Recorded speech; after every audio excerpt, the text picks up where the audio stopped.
അനിയത്തിക്കുട്ടി ആത്മഹത്യ ചെയ്തായിരുന്നു. ചെയ്യാത്ത തെറ്റിൻ്റെ പേരിൽ നാട്ടുകാർ കള്ളീന്ന് വിളിച്ച്, കുടുംബക്കാർ കള്ളീന്ന് വിളിച്ച് ഭർത്താവ് ഡിവോഴ്സ് ചെയ്യാൻ പോയപ്പോൾ ആ കുട്ടി ഒരു വീഡിയോ പോസ്റ്റ് ചെയ്തിട്ട് ആത്മഹത്യ ചെയ്തായിരുന്നു. ഞാൻ അതിന് വേണ്ടിയിട്ട് ഒരു വീഡിയോ ചെയ്തായിരുന്നു. അതിൻ്റെ അടി വന്നിട്ടൊരു നല്ല തന്തയ്ക്കുണ്ടായ ഒരു മോൻ, റമദാൻ മാസമാണ് കൂടുതലെന്ന് ഞാൻ പറയുന്നില്ല, കമൻ്റ് ഇട്ടിരിക്കുക. എടോ, തന്നെ പോലുള്ള ആണും പെണ്ണും കെട്ട എലി ഏതാ ട്രെയിൻ ഏതാണെന്ന് തിരിച്ചറിയാൻ പറ്റാത്ത ആൾക്കാരുള്ളത് കൊണ്ടാണോ ഇതുപോലുള്ള നിരപരാധികളായ പെൺകുട്ടികൾ ആത്മഹത്യ ചെയ്യുന്നത്? അല്ലെന്ന് തനിക്ക് പറയാൻ പറ്റുമോടാ? തനിക്ക് ഒരു കുന്തോ അറിയത്തില്ല, എന്നിട്ട് വന്നിട്ട് പറയാനുള്ള ധൈര്യം ഇല്ലാത്തത്? എന്നെപ്പോലുള്ള എത്ര പെണ്ണുങ്ങളെ നിനക്കറിയാമോ?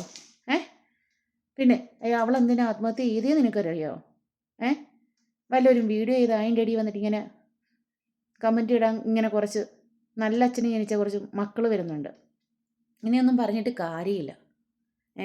ആ കുട്ടി എന്തിനാ മരിച്ചതെന്ന് ചോദിച്ചാൽ, ഈ കുട്ടി അടുത്തുള്ള ഒരാൾക്ക് 1.5 പവൻ്റെ സ്വർണം പണയം വയ്ക്കാൻ കൊടുത്തപ്പം അത് തിരിച്ചു ചോദിച്ചപ്പം ഈ കുട്ടി അവരുടെ വീട്ടിൽ നിന്ന് 9.5 പവൻ്റെ സ്വർണം എങ്ങാണ്ട് മോഷ്ടിച്ചെന്നും അയാളുടെ കയ്യിൽ ഈ കുട്ടിയുടെ നഗ്ന വീഡിയോസോ അല്ലെങ്കിൽ പന്ന വീഡിയോസ് ഉണ്ടെന്നും പറഞ്ഞ് അവളുടെ ഭർത്താവിനെ വിളിച്ചു പറഞ്ഞു. അങ്ങനെ ആ ഭർത്താവിൻ്റെ വീട്ടുകാരും നാട്ടുകാരും എല്ലാം കൂടെ വന്ന് ഇവളെ കള്ളിയാന്ന് പറയുകയും ഇവളെ ഡിവോഴ്സ് ചെയ്യാൻ പോവുകയും ചെയ്തു.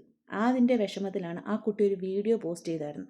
തനിക്ക് സമയമുണ്ടെങ്കിൽ ആ വീഡിയോ എങ്കിലും ഒന്ന് പോയി കാണാൻ, എന്നിട്ട് വന്നിട്ട് ബാക്കിയുള്ളവരുടെ വീഡിയോയുടെ പുറകെ വന്നിട്ട് കമൻ്റ് ഇടുക. ഇങ്ങനെ കുറച്ച് നാശിച്ച ജന്മങ്ങൾ. വിവരമില്ലേലും കുറച്ചെങ്കിലും വിദ്യാഭ്യാസം ഇല്ലേലും തലയിൽ കുറച്ചെങ്കിലും ആൾതാമസം വേണ്ടേ? കാള പെറ്റൂന്ന് പറയുമ്പോൾ കയറെടുക്കാൻ നടക്കുന്ന തന്നെയൊന്നും പറഞ്ഞിട്ട് കാര്യമില്ല. ജനറ്റിക് ഡിസോർഡറാണ്. പറഞ്ഞാൽ മനസ്സിലായോ?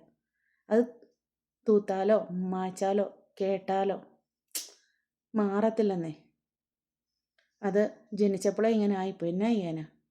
പിന്നെ തന്നെപ്പോലുള്ള ആണുങ്ങളുണ്ടല്ലോ, പെണ്ണിൻ്റെ കൂടെ കിടന്നിട്ട്, അല്ലെങ്കിൽ പെണ്ണിനെ കിട്ടിയില്ലെങ്കിൽ, അല്ലെങ്കിൽ ആ പെണ്ണ് നിങ്ങളെ വേണ്ടാന്ന് പറഞ്ഞു പോകുമ്പോൾ നിങ്ങൾ ആ പെണ്ണിൻ്റെ കൂടെ സ്പെൻഡ് ചെയ്ത ടൈമിലെ ഫോട്ടോസും വീഡിയോസും ഒക്കെ എടുത്തിട്ട് പബ്ലിക്കായിട്ട് പോസ്റ്റ് ചെയ്ത്, അല്ലെങ്കിൽ നാട്ടുകാരെ കാണിച്ച് വലിയ ആളാന്ന് പറയുന്ന തന്തയ്ക്ക് എനിക്കത് ചില ആണുങ്ങൾ, അവന്മാരൊക്കെ കാരണമാണ് പല പെണ്ണുങ്ങളും ആത്മഹത്യ ചെയ്യുന്നത്. പറഞ്ഞു മനസ്സിലായോ?